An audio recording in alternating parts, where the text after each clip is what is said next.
Chapter 26. Per his promise, Bruce met Cassandra after her third Sunday service. He stood wearing a pair of dark glasses and waiting inside one of his more basic, but still impressive, red sports cars, parked in an empty lot just across the street. "I hope you can forgive me for trying to be inconspicuous." He pinched the bridge of his nose as he climbed in. "Batman's been quite busy. Bruce Wayne doesn't need any additional publicity picking up his daughter the paparazzi knows nothing about." "It's fine," Cassandra said. "Surprised you do it yourself. Did Alfred have a problem?" "No, of course not," Bruce said. "I just know there have been some hard feelings about the uniform, and I want to be sure you know I'm not trying to be discouraging." They were quiet for a minute as Bruce made his way into the Sunday morning traffic. "It's still early enough. Do you want to get some breakfast?" Cassandra was surprised by this. "Will we attract attention?" "Let's hope not, but it's not like I can avoid it forever." Bruce drove through the streets slowly and carefully, turning to Cassandra as she giggled quietly. "What are you laughing at?" "Hard to wait and not just drive through everything?" she asked. It took Bruce a moment to realize she was referencing his often haphazard habits behind the wheel of the Batmobile. "Let's just say I have to donate a lot to keep the roads as usable as is. I tear up enough of them at night. I really can't do that during the day." For a few traffic lights, they were quiet again before Bruce resumed the conversation. "I feel I spent too long taking for granted what you need from me." "What do you mean?" "Dick had a father, and even a mostly normal life before me. Tim even had it well into the time he was Robin, and of course Barbara and Stephanie still have families they can go to. But you, and Damien, Damien when he comes back, you don't have that same kind of worldly foundation. With Dick, Tim, even Jason, I was 2 parts mentor and 1 part parent, but I tried that with you and neither of us seemed satisfied. I'm sorry I left you alone as long as I did, and I want to do more to fix that." "Thank you. It means a lot," Cassandra said, touched by the gentleness that Bruce rarely displayed. They soon escaped the trappings of Gotham's inner city, driving through the countryside towards Wayne Manor when he stopped at a small restaurant with the title Gino's and only 2 cars on the lot. "I must have driven past this place a million times.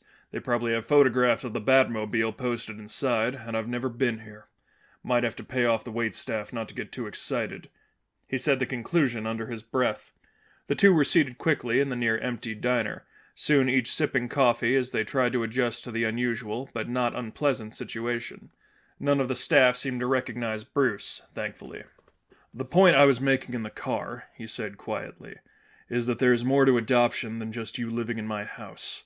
I told you then, your family. I haven't always treated you like that, but it's the least you deserve, and I hope you can forgive me for how long it took me to realize that."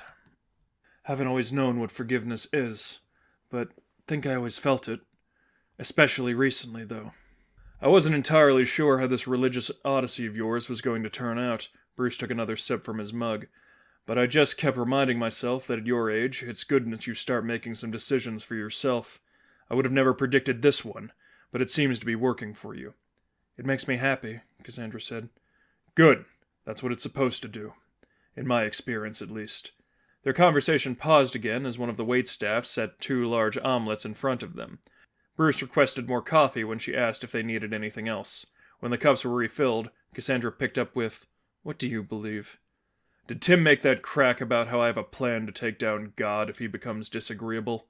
Cassandra nodded. Bruce's eyes shifted uncomfortably. That wasn't a serious document." Cassandra's eyes widened, stunned. "It was a code name. It was for... Who do you think it was for?" he said in a hushed voice. "I used to save lots of contingencies like that. Say you have a plan in case Superman goes rogue and he'll seek out to destroy it. Say you've got a plan for keeping yourself out of hell and you're just written off as a madman." Now Cassandra was laughing. "I haven't had any of those files since they were stolen. I assure you, they don't exist anymore." "I believe you," Cassandra said. "Does not answer the question, though." "It's a very hard question for me to answer." Bruce's eyes darted around the cafe to make sure no one was giving them any attention, which he was assured they weren't. "I've met a lot of people in interesting states of being, Cassandra. The kinds of people that make all traditional kinds of belief questionable. I'm not going to go into that in a place like this. Again, he quieted himself. I've seen incredible evil and incredible good both out there, and I've accepted that there's a lot more I haven't seen as well. As I've said to you in the past, don't let me hinder your interest. Will not, Cassandra said. Since meeting the Monsignor, everything... I feel so at home. With church, God, Jesus, I feel like I belong.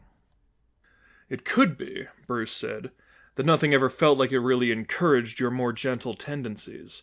From a young age you were taught that compassion was weakness, and in...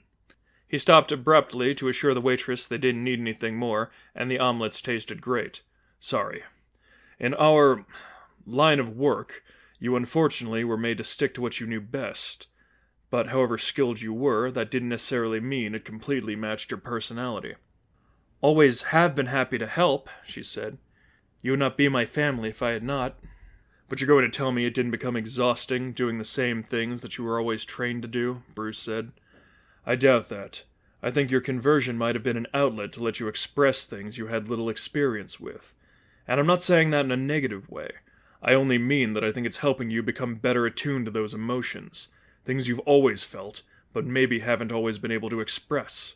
Maybe, Cassandra said. Can understand that. It might not have just been Jesus you were looking for. It might have helped you find yourself as well, Bruce said with a smile. And I'm very glad for that.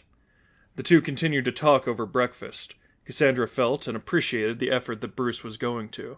He was right. There was more tension after the rejection of the uniform, but she felt comforted to be sitting there and talking to him. You know, Christmas isn't much more than a month away, Bruce said. I know you've always celebrated with us, but I imagine it'll be a little different this year, don't you think? At least for you? I guess. Had not thought on it much. Let's just hope the situation with Leibowitz is resolved by then, Bruce muttered. The words should not have garnered any attention, but he quieted again nonetheless. That would be a good Christmas present for all of us. I agree, Cassandra said.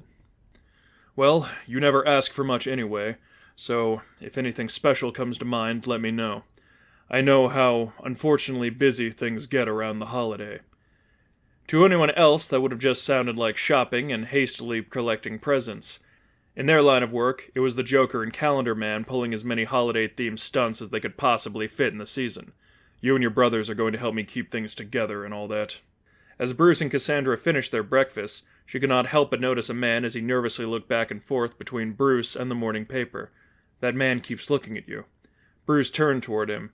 He did not mean to glare, but could not prevent his eyes from being intense. Can I help you, sir? The man shifted erratically before he settled his eyes on him and stuttered. I'm sorry, sir. I didn't mean to stare. I overheard your voice and got a good look and, well... Bruce raised an eyebrow. Are you Superman, by some chance? Cassandra burst out laughing to the point she had to hold her forehead. There had been so much build-up, and that came out of nowhere, but she could not help herself. She only laughed harder when Bruce leveled a glare on purpose, and then a scowl. He reached into his pocket, produced his wallet, and set a stack of bills, probably 2 or 3 times the size of the order on the table, then motioned to Cassandra to follow him to the car. I'm sorry, she said. Don't be, Bruce said. For the first time since I met you, you're actually acting a little more on center. If this is the worst I have to go through, it'll all be worth it.